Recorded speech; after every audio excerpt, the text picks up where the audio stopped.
The village of Vicksburg is welcoming a new business that is bringing back a familiar name and menu to it. News 8's David Horak has this story for us tonight.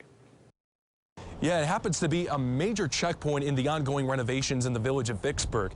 The business in question having its grand opening today happens to probably ring a bell for some of you. A dream come true for me and the community to be able to preserve such a great brand.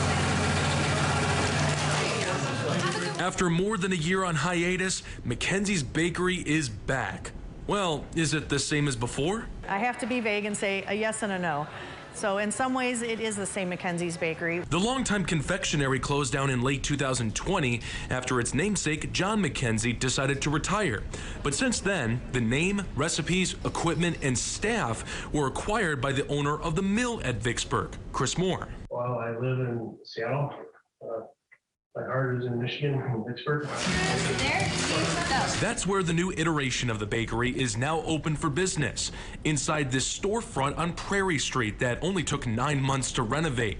As they open their doors for the first time, they're also paying homage to the past, but not just their own. The colors we chose were related to the Doris Lee Sweet Shop that lots of people remember in here. If you go in the bathrooms, you'll see photos of old Mackenzie's, of the Doris Lee Sweet Shop, and old bakeries that were here in Vicksburg.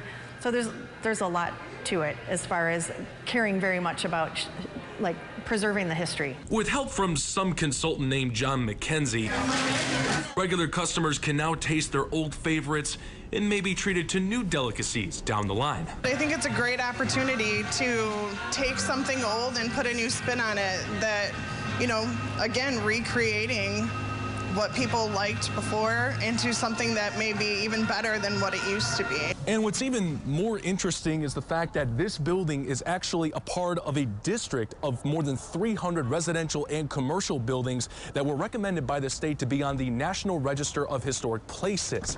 The decision from the National Park Service to approve that is expected sometime this month. We're in Vicksburg. David Horak, News 8.